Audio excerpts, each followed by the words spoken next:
Coming up on this special Locked On Dodgers, Locked On Padres crossover episode, we will preview the final regular season series between the Dodgers and Padres, which starts today.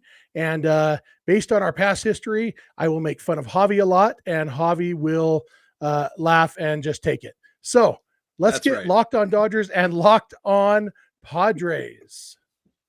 Oh, we don't have a starting song to put in.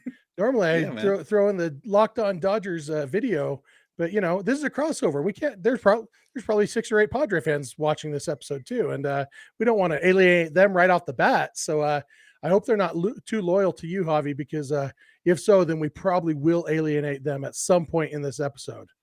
Yeah, we got to be careful of that. I got to be careful not to say anything whatsoever that admits that the Dodgers are a good team. They'll get mad at me if I do that as well. So you gotta hang on to what you have. You know what I mean? Yeah. You gotta hang on to what you have the same way the Padres are hanging on to this wild card spot right now. Yeah. Welcome to Locked On Walking on Eggshells. Are we allowed to talk about Eric Hosmer? Yes, 100%. Ever since he left the team, he's fully allowed. I can say it. It's great. You acknowledge his existence once again? I acknowledge his existence. He went to the Red Sox, which was picked in a lot of ways since I hate every Boston team at all of Boston sports. So it was perfect. And then my one friend who's a Red Sox fan texted me and was like, oh my God. Like, he's like, wait, you were watching this for how long? Well, yeah, like 4 or 5 years, and it was pretty rough. Yeah, I think he had like actually a double at his first game, but then after that was it. Yeah. But unfortunately, they replaced him with not necessarily a great crop of new folks here. Although, yeah, I was just gonna say, didn't they just get the switch hitting version of Eric Hosmer and to replace him? They basically did. I know that Josh Bell, when he first got to the team, his ground ball rate was among the highest in baseball for his tenure in Padres, not beforehand. And now he's batting under 200. His on base is not slugging the ball whatsoever. That's really unfortunate. But still the bad mojo and vibes. Like, you could be performing like, what's his name? Like Chris Davis the year that he almost broke like the hit list record, and still the vibe would have felt better. I'm being so serious when I say that. The Hosmer vibe of just this guy who was getting all sorts of defense for no reason, seemingly, by everybody, from Machado to media to random fans. It was really frustrating having this guy on the team, and he kind of got his last laugh because in order for the trade to go through, the Padres had to send Luke Voit to the Nationals, who I miss very dearly, even if he was a flawed player. So he did get one last little to the Padres fans, I think. So the Nationals don't have a rule about having to have your jersey buttoned up, do they? No, I don't think so. I don't think so. So Luke Voit can still be Luke Voit. Yeah, he's still killing it over there. I miss at least buy an undershirt, Luke. Come on. Yeah, I know, right? But I like there was this funny video. I think it was a game against I think it was in Petco. I think it might have been against the Rockies or something. There was this little kid who was like imitating him, and I was like, that's so funny. Like, he walks over and they do the little thing. I thought that was hilarious. We should all have Luke Voigt's confidence, because Luke Voit, like, obviously he's a big, strong man and everything. Mm-hmm. He is not the most well-built player in the major leagues. No. And yet he opens up that jersey like he's Giancarlo Stanton or Starling Marte or somebody who like really has something to show off, and he's just Luke Voit, but he seems happy about it. So and at least Justin Turner wears an undershirt. Justin Turner has the same button issue as Luke Voit, but Justin Turner says, you know what, my dad bod, I'm gonna wear an undershirt. Yeah, he does do that. But again, like you said, I respect the confidence, man. I respect the confidence, especially after getting tossed out of the New York land and then going to the Padres and now the Nationals. He's I think he is what he is. He's going to hit you some home runs. Unfortunately, going to strike out a lot, be very streaky. But hey, love him so much. Hosmer, I'm good. And it's great that I can say his name now. I know that there's been players on the Dodgers that have struggled a little bit, that have also, you have the Joey Gallo, who was basically the Yankees equivalent of Hosmer on a little bit of a smaller scale because he wasn't with the Yankees as long, who's now with the Dodgers. And I don't know, I was genuinely happy for the guy when that happened. And I'm not just saying because the Dodgers or whatever, but it was like, all right, you go to this organization that tends to get the best out of quite literally everybody. Whether it be Andrew Heaney, by the way, another former Yankee who was seen crying in the dugout at one point. Instead, he's a pretty effective pitcher. And then you have Joey Gallo go over there, and I haven't been following him too much, but he's got to be doing better than what he was doing with the Yankees. I know his defense ticked up a little bit. And the other thing is, man, that New Jersey article that came out, I think it was like a couple days before the deadline. I was just like, come on, guys. This is like, I feel so bad. And when he went to the Dodgers, I was like, yeah, he'll be fine. And I think that I want to bring this around to our conversation because it should be really emphasized that the Padres Padres fans, I should say, should look at why is it that these guys keep going to the Dodgers and becoming good? Maybe, Jeff, maybe, just maybe. It might be because they kind of have an idea of what they're doing and it's not just building a fantasy team. And you're just saying, this guy's hitting 300, get him. Instead, they're targeting usually a lot of lower cost players. They're certainly paying a lot, obviously, but they go out and find decent guys who can do what they need them to do. And then they come in, they make them better and vice versa. So that has to be emphasized a lot. We talk about this a lot whenever we do a crossover. The Padres fans like to say, what's the cute little phrase they came up with? Hold on. It's like a reverse of the bought not built. There we go. Right. They love saying that. And it's like 30% true. Maybe that might even be a little bit high because yes, Mookie. And again, I hate the Boston Red Sox for this exact reason. I hate them so much. Yeah. There's a lot of money involved there. They did exchange some prospects, but still there's money involved there. They want to keep Trey Turner and they're paying him a decent amount. They've had a lot of players. They got paid back in the day. Remember that? Remember Manny? Yeah, that was fun. Yeah. Those were good days, right? I do. It was a weird time. It was a weird time. I remember how much I didn't like Manny Ramirez. And he had that conference where he's like, I'm back. It was like the funniest thing I've ever seen. It was like he was talking to me because he knew how much I couldn't stand him. The but funny all thing, that is to say, it's not all just paying. And I think that what happened with the Padres at the deadline, you're seeing guys like they've traded for literally everybody. Yeah, that's the funny thing about it being Padres fans who are saying that, bought not built. It's like, okay, who was it that gave Eric Hosmer that contract when every other team in baseball recognized we shouldn't give that much money to Eric Hosmer? They signed Manny Machado. They, like with Tatis out, like, do they have any homegrown players? And Tatis, I'm giving him credit for being homegrown. They traded for him when he wasn't a huge prospect, Other than that, it's like, they're starting rotation. It's like Yu Darvish, Blake Snell, Joe Musgrove, Mike Clevenger, all these guys. They didn't produce those guys, and I don't care. Like, that's the thing. There's so many different ways to create, to put together a baseball team. One of them is drafting and developing players, which the Dodgers are very good at, which is why they have Clayton Kershaw, Walker Buehler, Dustin May, Will Smith, Gavin Lux, a long list of guys, Cody Bellinger. There's also picking guys up off the scrap heap, like Justin Turner, Max Muncy, and Chris Taylor. And there's free agency and, which is Freddie Freeman. Really, it's just Freddie Freeman.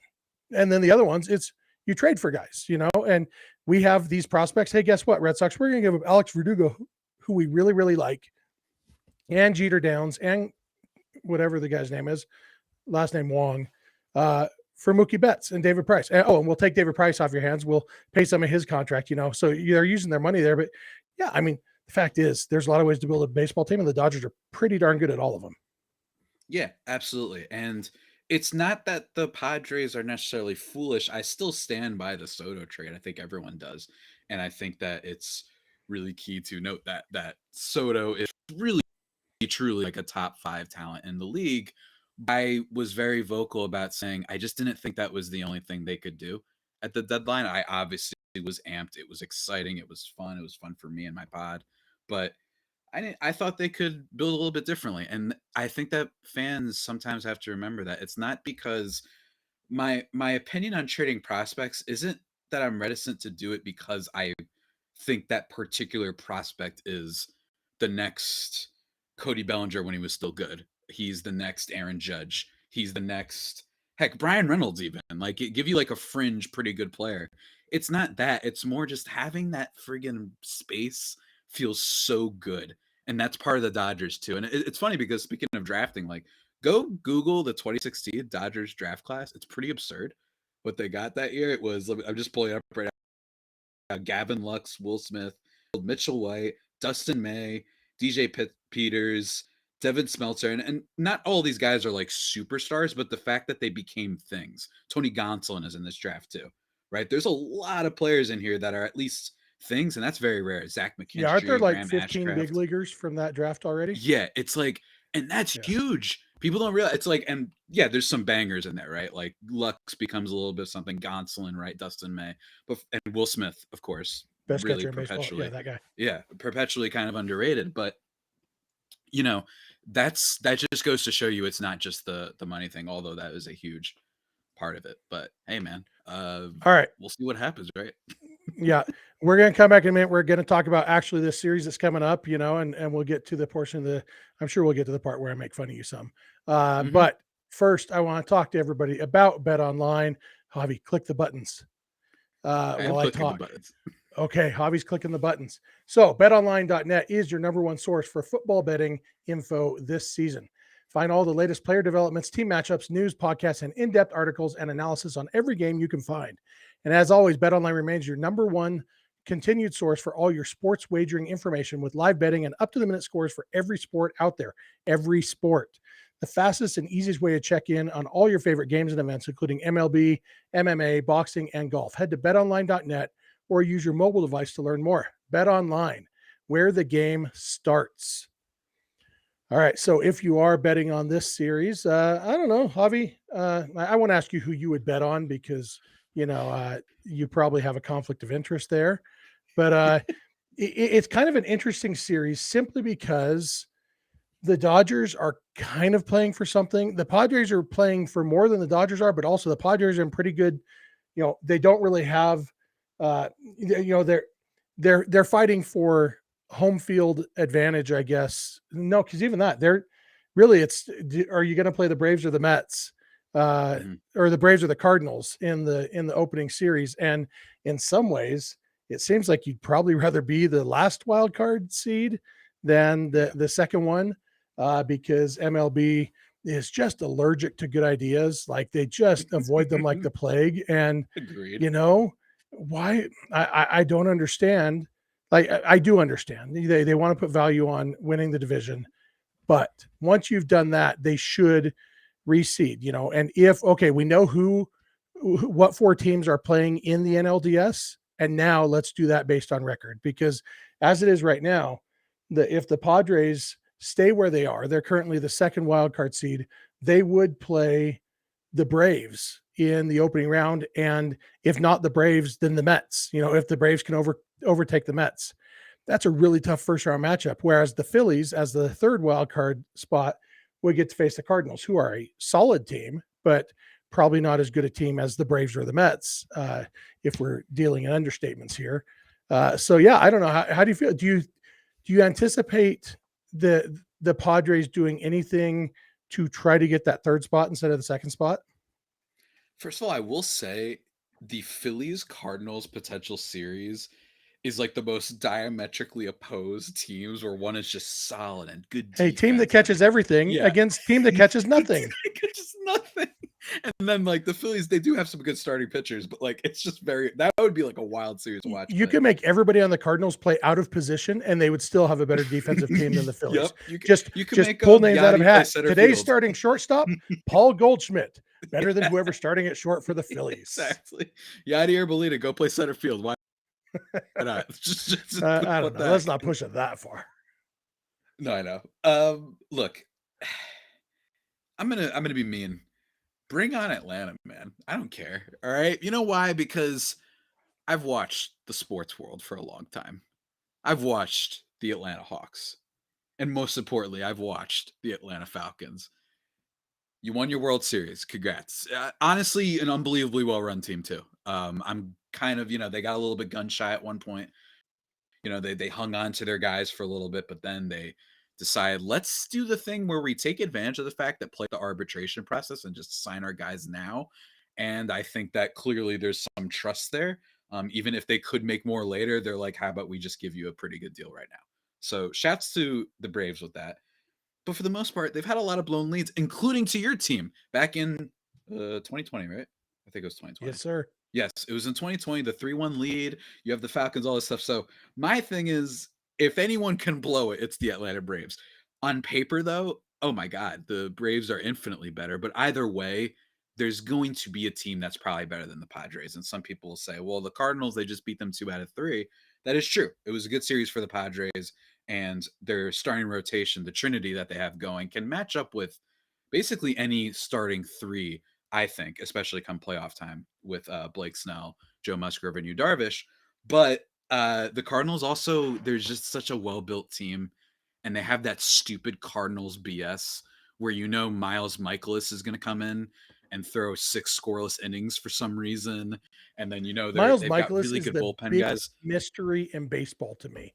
I Mhm. I don't understand how Miles Michaelis exists. Like he's the Merrill Kelly of the Cardinals. Like they are the same person, and it's like, hey, look, I don't know who you are. I don't know where you came from. I know you're not good. So why are you pitching well? It's like I'm trying to think of another one. It was it Brandon McCarthy for the Dodgers who was good randomly? I can't McCarthy remember. was. Are you thinking of Brett Anderson? He was really good there for a couple of Yes. years. There we go. Yeah. Yeah, that's one. Oh, and That's one. who was the dude pitched for the Mariners? Like, and he had been bad his whole career. He had a good season for the Mariners, got an extension, and then immediately fell off a cliff. Uh, What year? What year? Do just you know? in probably 3 or 4 years ago. I would guess 2018 or 2019. It's all right. Oh, Next did time, he go to the Yankees too? I don't know. Oh man, I'll hold on. find this one next time you're talking. So you say whatever you're going to say next, and I'll ignore you while I'm looking up who this guy is. I think I know who you're talking about too. It's like something I'm curious Wade to, but LeBlanc. You should have yes, remembered that. there we He's a go. former Yes, Padre. yes. Like LeBlanc. I knew it was all right. There we go. They had that other guy who was pretty decent too, who had like more than one good year, but he was always hurt. Um, Yeah. yeah, I think that. Look, it's. I forgot what the question was, to be perfectly honest. But I will I think we're say, just talking about who yeah, we're the just Padres would talking, rather right? face in the postseason. Um, Yeah, yeah, I and think it's gonna if be it is the tough either way. Braves, I think the Mhm, division series is a good time to face the Braves because there's a chance Spencer Strider's going to be out. I mean, there's a chance mhm. Spencer Strider's going to miss the whole postseason if it, obliques are notoriously hard to predict and long to recover from. But I think his chances of missing the division series are pretty high. And so, Mhm. obviously Max Fried and Kyle Wright are still good pitchers, but missing Spencer Strider, that's definitely an advantage. I know Padre fans are intimately familiar with missing good starting pitchers in the division series and then using that as an excuse for the next couple of years. No, Um, no, no, no, maybe not no. You're you. not doing this. There's No, you're oh, not if I doing had a this to nickel me. for every time I heard, well, if Clevenger and Lamette hadn't been hurt, then we would have scored more than 3 runs in 3 games or whatever This it is a was. I don't know. great encapsulation of the bubbles that we're both in. Because from my perspective, I literally remember what I was doing. I was playing Mario Party on my Switch, and all of a sudden, some Dodger fan just tweeted at me like, "How did it feel to get swept, bro?" And all these things. I was like, "Hey, the pitchers were out. Like that has a Yeah. part to play with it." Oh yeah. I don't Well, we had it was like some fifth rotation starter. So I'm like, "What is going on here?" I was just minding my own business. So I don't know, you but and my like, old college roommate are the only Padre fans I interact with on a regular basis. He actually listens to your show. Hey, Toof, what's up? oh, hey, what's Yeah, up? his real name's Aaron, but his last name's Sabi, and so dumb college nickname. I started calling him Toof, like a Sabi Tooth tiger. So Oh, that's TOOF kind of is his cute. name. And yeah, every time I go over to his house these days and his wife calls him Aaron, I'm like, who the crap is Aaron? This is Toof. Learn his name, Amy. I All right. like Now that. that I've That's good. mentioned Aaron and Amy Sabi on this podcast, Padre fans, I don't actually know if Amy cares about baseball at all, but Toof's a big Padre fan. So and the other downside of if the Padres were to try to maneuver into that third wild card spot is the Brewers are only 1.5 games out of that spot, which means that Yeah. the Padres are 3 games ahead of the Brewers. They're in pretty good shape there, but that I think that's why, as a baseball team, you never try to lose or even don't play your hardest for any particular seeding ideas because how bad would it be if they said, "Oh, we'd rather have the third wild card spot," and then the Brewers get hot and they end up getting bounced out of the postseason altogether. The Brewers are, with the exception of the Dodgers, although it's close, at least for this year, and even more than the Red Sox, because everybody hates the Red Sox right now because of how horrible their GM has been going lately.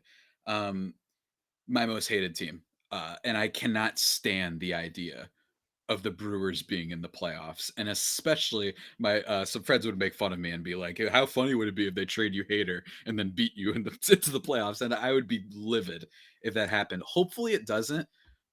Congratulations, first of all, to whoever plays Milwaukee if they make the playoffs. Congrats on the first round bye. I'm really excited for the 3 runs they'll get from two Willie Adames home runs and an RBI double from Hunter Renfroe or whatever the heck, and then that's it. That's all they'll score for the rest of the series. And of course, again, for your listeners, I hate the Brewers because they have a really solid foundation. Their players aren't entering free agency in a while. They don't spend whatsoever. And they convince their fans that Andrew McCutchen and Hunter Renfroe, former Padre, of course, are going to be like, wow, great additions, awesome stuff. It's like all you did at the deadline as the first place team was trade away one of your best assets. That's all they did. You can't, I Yeah. don't want to praise the Brewers for only, even if it might have been a good trade, only trading away. If you countered that and also went and got, I don't know, name someone, Benintendi. I don't know what the heck the Brewers need, but like then I'd be like, okay, you did a deadline. I'm not just going to give you credit for kicking the can down the road. I think it's dumb, and I hate the Brewers. But I do want to yeah, I congratulate you, think that. Javi, on being the first person ever to have strong feelings about the Brewers. No, I know that's why I'm making it my thing. By the way, because I know nobody hates the Brewers So, as much as I so, do. so my family, I was born into a Dodger family. You know, my Mm-hmm, dad grew up in LA. He was 4 years old when the Dodgers moved to LA, and they became a Dodgers family. So I was born into a Dodgers family, you know. mm-hmm, But in my family, I have 3 brothers and 2 sisters, and all of us like the Dodgers, except 2 of my brothers, my oldest brother and my little brother, don't care about baseball one way or the other. You know, to the extent that they mm-hmm. care, they're Dodger fans, but they don't care about baseball. And my little brother actually, just to be contrarian, he used to say his favorite team was the Brewers because that was the most random team that he could think of. Like, why would anybody care Yeah. about the Brewers? And so that's it always makes me laugh. Like, seriously, you might be the first person I've ever met. Oh no, the guy who does the Locked On Today show. Can't remember his name right now. I've been on his show Peter several times. Bukowski, my Peter dude. Bukowski, he's a Brewers Yeah, fan, and so I've yeah. heard him say several swear words related to the Brewers. But other than that, it's like I don't know. I guess people care, but No, nobody I know. I know what you mean. My one friend who chose the Royals because he wanted a new team and just loaded up MLB like '07 the show and was like, whoever is the lowest ranked team, like that's who I'll be a fan of. And it actually worked out well for him. But Was yeah, that the pre-Hosmer Royals? I'm gonna assume so. Yeah, I think it was Yeah, because probably Hosmer pre-Hosmer probably would have Royals. come up in about 2010 or so. Huh? It was like Actually, Alex beginning of Alex Gordon, I think I Royals, think like Hosmer maybe. had. I think Hosmer's rookie card was the same set as Mike Trout's. So Mhm. 2011 tops update, I think. So Yeah. Oh man, God. But seriously, like I'm in such a good mood knowing he's not on this team. It's just so nice. I don't care. But yeah, So back we to got this the thing series about the coming up, playoffs. you Yeah, know, we got the series coming up. now that we're 23 and a half minutes into this episode. So a series between the Dodgers and Padres, huh? Yeah. And I mentioned Padres are playing for the postseason, kind of. Mhm. They don't totally, what do you know what their magic number is to clinch a postseason spot? I believe it's 6. I Okay. believe. It With could be, 9 yeah. games left and looking at the schedule, obviously the 3 with the Dodgers could go either way. Then you got 3 with the White Sox, 3 with the Giants. The White Sox and the Giants are both teams that aren't playing for anything anymore. The Yeah. Giants have already been mathematically eliminated. The White Sox either have been mathematically eliminated or are very close. Let's see, they are 7.5 games out of the last wild card spot with 9 games to play. So they're essentially playing for nothing. And sometimes those things can, playing just to play spoiler, which can be meaningful. It can be. Mhm. Are you worried about, putting aside the 3 with the Dodgers? Are you worried about any of those games with the White Sox or the Giants about them spoiling your season? Believe it or not, not the Giants. And this is just going to be pure speculation and just vibes, but just like a bad aura around that Giants team right now. Maybe this is because of that Scott Nettles.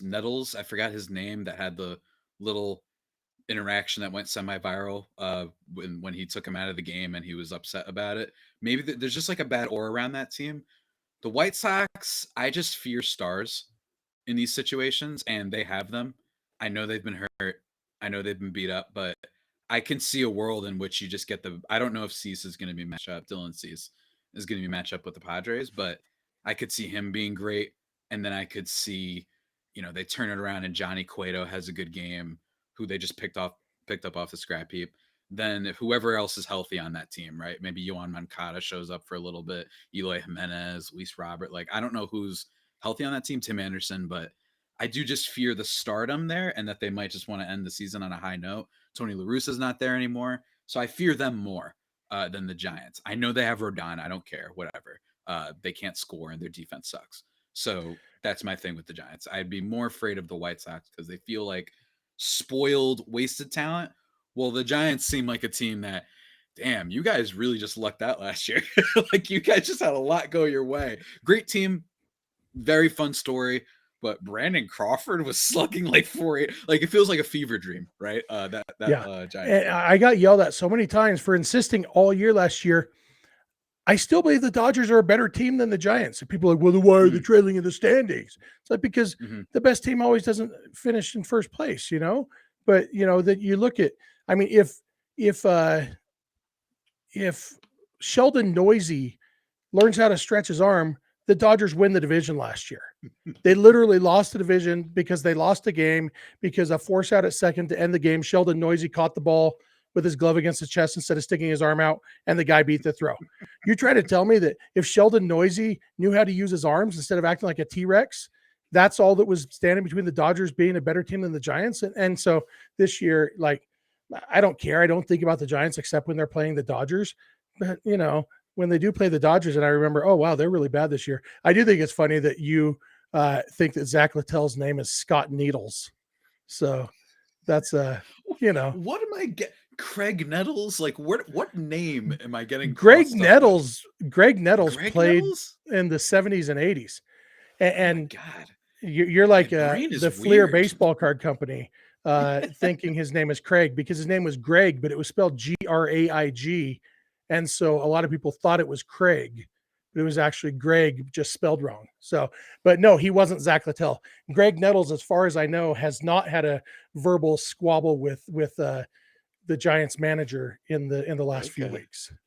Man, Greg Nettles, he might, And Greg Nettles did play for the Giants briefly, I think, in the 80s. But and so then you got the Dodgers, who aren't really playing for anything. They're playing for home field advantage in the World Series at this point. Their magic number for that is 4. If the Dodgers go 3-6 the rest of the way, they have home field advantage in the World Series. And because all 9 of their games are against the NL West. And so they'd have the tiebreaker over the Astros if they win 3 of those games. I don't know. Like, I have no idea what to expect from this series. We don't even know who's going to be pitching for either team on Thursday. We know on Tuesday, it's Julio. No, that's Wednesday. Oh man, I got my tabs mixed up. One of the games is Tyler Anderson against Blake Snell. And the other game is Julio Urias against Joe Musgrove. And then it's TBA against TBA on Thursday. You threw out, before we started recording, you threw out the idea of Sean Manaea starting that game for the Padres. And I don't know if you were just saying that because you like to see me smile or not, but it's understandable if you were. Got to do what you got to do. You got to do what you got to do so you can do what you want to do, look, pitchers have random good days sometimes. It could happen. I saw some dude, Kyle Bradish, go like nearly full 9 innings with no walks and 10 Ks the other day. Could happen. Maybe the Dodgers, they're partying a little bit too hard maybe the night before. I know Trey Turner, big party guy. Freddie, I mean, one of the biggest party guys in the league, right? Animal. Yeah, party animals. So maybe they just show up and Freddie and his weird swing that is so good, but also really weird, and it visually makes me insane. Maybe they just have a little bit of a mess up day. It's Sean Manaea, the haired wonder that he is, right? It just comes Freddie Freeman's a challenge because it's like you want to tell your kids, hey, just look at Freddie Freeman, just do it like he does. But you'd be a terrible player if you tried to do it like Freddie Freeman does, because only Freddie Freeman is capable of doing it how Freddie Freeman does. Yeah, Everybody else, yeah. you're going to need to find a better role model for patterning your swing after. It's like, you'd want to say, hey, Cody Bellinger, just watch Freddie Freeman for a while, fix that, and it's like Yeah. that'll make things even worse. You said before we started recording, you have an interesting question for me. Did you already ask that question? No, not yet. It was just an Good, observation, because which I, is I don't remember anything interesting happening so far. So I'm glad to know I didn't miss it. which is well, first of all, I will say on Bellinger, just like I mean, you probably talk about this all the time. Just it's hard to remember the last time an MVP candidate fell off like this, and I'm not quite sure what happened exactly. But more thing is, I don't remember the last time that, and maybe this is just because I can be in and out on understanding everything that's going on in the League of Baseball, but I don't remember the last time that seemingly nobody cared about both the AL and the NL like top teams. Like they're not like a story. And I think that's part because people don't like the Dodgers. They don't hate them though. I think it's more that it's just expected. And then the Astros it is because people hate them, right? Like Justin Verlander's probably going to win the Cy Young, and I haven't heard a peep about anyone talking about him. I swear, maybe it's just me. Maybe it's just me, but you have to like look up the scores sometimes for me to remember. Like, wow, Verlander was really incredible this year, considering he missed the whole last year. Dodgers, it's like okay, maybe it's just because everyone's expecting it, but I don't remember the last time it feels like the two top teams. You could throw the Yankees in there, sure, I know, but technically the Yankees aren't the top team. They're still like 9 games behind the Astros. I don't remember the last time that this happened. And maybe it's just because it's a little NBA going on where it's like Cavs Warriors again, and it's like Astros Dodgers again. I don't know. It's just the thing that I was thinking about the other day. Yeah, I can see that. And, maybe this comes down to our bubbles again, because the people I follow on Twitter are really excited about the Dodgers. But, Yeah. it's Dodger fans. And yeah, but, it's one of those things where my wife tells me I say, too much. So, thanks for the criticism, wife. But, um, I I don't care. Like it's one of those things as a baseball fan, like Yeah. I don't need anybody else to care about my team. I care enough about Mhm. them for everybody, And I don't need to think about other teams. Like you're talking about Justin Verlander. I I think I remember hearing that he's had a very good season. I think he was hurt at one point this season and just recently came back. Other than that, I had to look up like I was pretty sure the Astros had the best record in the American League, but today when I was doing some calculations to figure out the Dodgers magic number, I had to look up and make sure. I had no idea. Like the Dodgers didn't play the Astros this year, and so I haven't thought about the Astros at all this year. Like Mhm. and I told you, I don't think about the Giants except when the Dodgers play them. I don't think about the Padres except when the Dodgers are playing them. And or when, their magic number is, because the Padres are in second place. So the Mhm. Padres affect the Dodgers magic number. It's like, as a Dodger fan, there's so much going on in my life, Dodgers related. I don't have time to care about what other teams are Mhm. doing or what other fan bases think. And so, you know what? When the Dodgers win the World Series this year, I'm not going to feel sad that nobody's happy about it, because everybody I care about is going to be happy and you're going to be sad. And those are the two things that matter most to me in life, is me and my family being happy and Javi Peno being sad. That's all I need. Hey, I mean, when have people ever been wrong about projecting the Astros or the Dodgers to win the World Series? I mean, come on, let's be real. It doesn't happen that often. So we'll see what Yeah, happens. I just did a I'm whole long excited. segment the other day on Locked On Dodgers about the fact that the MLB postseason is not, it's designed to be a Yeah. tournament. It is not designed to even try to reward the best team in baseball.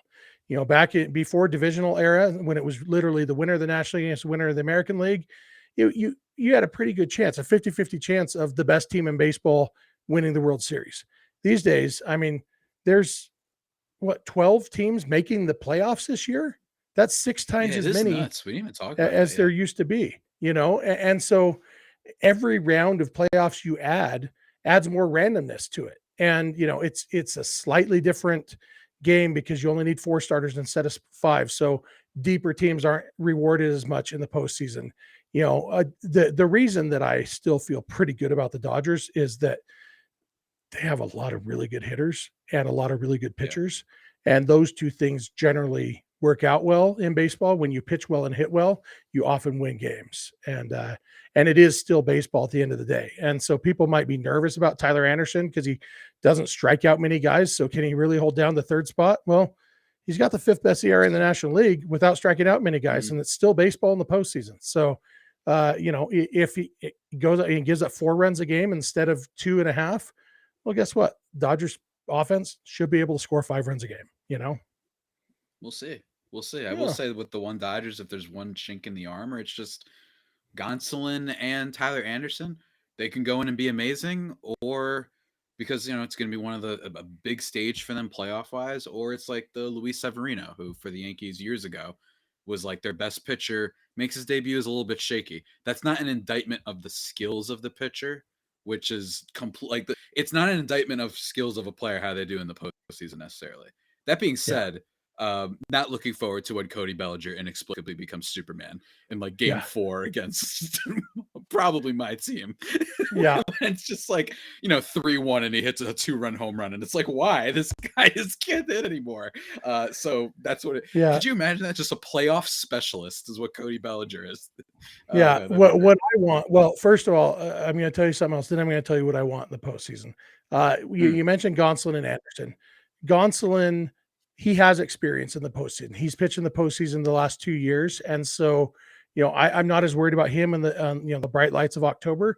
Tyler Anderson, he's America's stepdad. He is a grown man who married your mom, he is that guy. And nothing phases Tyler Anderson. He came in, he married a woman with 6 kids. That guy's been through it all. He didn't really marry a woman with 6 kids. This is all the America's stepdad fiction that I've created. Okay. That's who Tyler Anderson is. He's a guy, nothing phases Tyler Anderson. It's like, I was a terrible pitcher on a terrible team, and now I'm a great pitcher on a great team. I've done it all, man. I don't care about October. That's Tyler Anderson. All, man. I've been everywhere, man. Yeah. But what I want most in the postseason, you mentioned Cody Bellinger, October specialist. That would be awesome. What I want is a Dodgers-Yankees World Series, and I want the decisive game, ideally game 4 of a Dodgers sweep. I want the winning pitcher to be Andrew Heaney, and I want the winning run to be scored on a Joey Gallo home run against the Yankees. Those two things, I don't have anything against Yankees fans, but I think that mental breakdown of losing the World Series because of Andrew Heaney and Joey Gallo specifically would blow their minds, because the Yankee fans already have such strong feelings about those two players. And for them to beat the Yankees in the World Series, I think even as a Padres fan, you could root for that. It's not bad. It is. It's not a bad tale. It's spicy. I like the Andrew Heaney. Him crying in the dugout, which I mentioned earlier, that really made me so freaking sad, man. That hurt me. I was really sad. It wasn't even a cringe thing. I was just like, this stinks, because it must be really hard to perform there. And yeah, it wouldn't be too bad. It wouldn't be too bad. Even just a play, even just a home run against the Yankees would be pretty spicy. The Heaney thing would be great too. But yeah, I don't know. I think that the postseason doesn't have a lot of. It's just quiet right now. It's too quiet. The Mets are in it. I don't know what they're gonna do. I think they're great, but there's just a lot of interesting players in the postseason there. I think Philly could go crazy. That's my thing. I think there's big Atlanta Boston vibes from last year, with especially Boston. Very deeply flawed. Their starting pitching can be weird sometimes, and then the defense is whatever. But I could just see the Harper just going nuts, and I could see Real Muto and Gene Segura, and is Castellanos healthy? I forgot. Hey, if anything bad happens, watch out. You don't want to play the Phillies, so that could happen. So Phillies would be my team that I really could just see them getting hot. I really can. So either way, I can't wait, man. I need some playoff baseball. Jeez. Absolutely. Yeah. Well, Dodgers and Padres have a series coming up. We've been going for 39 minutes and 23 seconds. If we hit the 40-minute mark, David Locke shows up in our room and pulls us off the stage with a cane. So we better wrap this up. Always fun talking to you. Looking forward to this series. I didn't pick on you much. I didn't pick on the Padres much. It should be a fun series. We just talked. Yeah. It was cool. Talking baseball is not too bad sometimes. Yeah, it wasn't too bad. Yeah. But if you want to reach out to me, Locked On Dodgers, we're on Twitter and Instagram at Locked On Dodgers. Vince, my normal co-host, is on Twitter at Vince Semperio. I'm on Twitter at Snydog. Email address lockedondodgers@gmail.com. Phone number for voicemails and text messages 323-863-LOCK-5625. And Javi, tell us how to get a hold of you. At Javipeno, JAVIIPENO, and then at LO_Padres. Both accounts very fun sometimes. And then Locked On Padres on YouTube. Go check that out. Yep. Always fun talking to you, Javi. Looking forward to this series. And maybe we'll have a postseason series and we'll get to do another crossover episode, but hopefully not, because hopefully the Padres lose in the first round and they're all sad. I don't care if they're all sad. I care that you're sad. We have the Weapon X. He's coming for you. Here comes Juan Soto. All right. See you, Javi. See you, man.